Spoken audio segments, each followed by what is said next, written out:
ನಮಸ್ಕಾರ ಎಲ್ಲರಿಗೂ ಕೀರ್ತನಾಸ್ home cooking ಚಾನಲ್ಗೆ ಸ್ವಾಗತ. ಇವತ್ತು ನಾನು ನಿಮಗೆ ಭಾಳ ಸಿಂಪಲ್ಲಾಗಿ ಗೋಬಿ ಪಕೋಡ ಹೇಗೆ ಮಾಡೋದು ಅಂತ ತೋರಿಸ್ಕೊಡ್ತಾ ಇದ್ದೀನಿ. ತುಂಬ ಸಿಂಪಲ್ಲಾಗಿದೆ. ಫಸ್ಟ್ ಪಾತ್ರೆಗೆ ಒಂದು 2ರಿಂದ 3 ಗ್ಲಾಸಷ್ಟು ನೀರು, ಒಂದು ಸ್ವಲ್ಪ ಉಪ್ಪು ಹಾಕಿಬಿಟ್ಟು ಚೆನ್ನಾಗಿ ಇದನ್ನು ಕಾಸ್ಕೊಳ್ತಾ ಇದ್ದೀನಿ.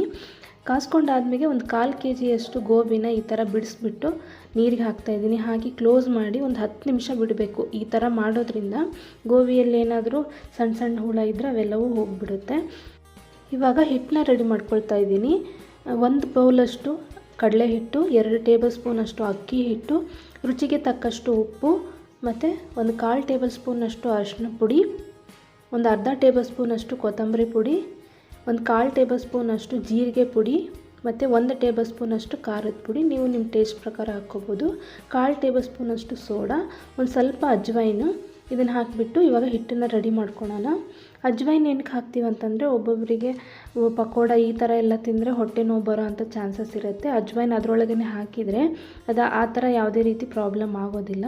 ನೋಡಿ, ಮೀಡಿಯಮ್ ಕನ್ಸಿಸ್ಟೆನ್ಸಲ್ಲಿ ನಾನು ಹಿಟ್ಟನ್ನು ರೆಡಿ ಮಾಡ್ಕೊಂಡಿದ್ದೀನಿ. ಕ್ಲೋಸ್ ಮಾಡಿ ಒಂದು 15 ಮಿನಿಟ್ಸ್ ಆದರೂ ಬಿಡಬೇಕು. ಆವಾಗೇ ಪಕೋಡ ತುಂಬ ಸಾಫ್ಟಾಗಿ ಚೆನ್ನಾಗಿ ಬರುತ್ತೆ. ಇವಾಗ ನಾನು ಗೋಬಿನ ಹಿಟ್ಟಲ್ಲಿ ಹಾಕಿಬಿಟ್ಟು ಚೆನ್ನಾಗಿ ಇದನ್ನ ಮಿಕ್ಸ್ ಮಾಡ್ಕೊಳ್ತಾ ಇದ್ದೀನಿ. ನೆಕ್ಸ್ಟು ಇವಾಗ ಆಯಿಲ್ ಎಲ್ಲ ಚೆನ್ನಾಗಿ ಕಾದಿದೆ. ಇವಾಗ ಗೋಬಿನ ಹಾಕಿಬಿಟ್ಟು ಚೆನ್ನಾಗಿ ಇದನ್ನ ಫ್ರೈ ಮಾಡ್ಕೊಳ್ಳೋಣ. ಇದನ್ನೆಲ್ಲ ನಾವು ಮಕ್ಕಳಿಗೆ ಟಿಫನ್ ಜೊತೆಗೆ, ಅಂದರೆ ಉಪ್ಪಿಟ್ಟು ಜೊತೆಗಾಗಲಿ, ಅವಲಕ್ಕಿ ಜೊತೆಗೆ, ಮಂಡಕ್ಕಿ ಜೊತೆಗೆ ಈ ಥರ ಪಕೋಡ ಮಾಡ್ಕೊಂಡು ಕೊಟ್ಟರೆ ತುಂಬಾ ಇಷ್ಟಪಟ್ಟು ತಿಂತಾರೆ.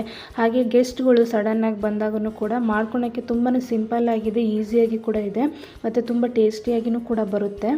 ಈವ್ನಿಂಗ್ ಸ್ನ್ಯಾಕ್ಸ್ ಅಂತೂ ನಾವು ಯಾವಾಗ ಬೇಕಂದ್ರೂ ಮಾಡ್ಕೊಂಡು ತಿನ್ಬೋದು. ನೋಡಿ, ಇವಾಗ ಚೆನ್ನಾಗಿ ಇವನ್ನೆಲ್ಲ ಫ್ರೈ ಮಾಡ್ಕೊಂಡಿದ್ದೀನಿ.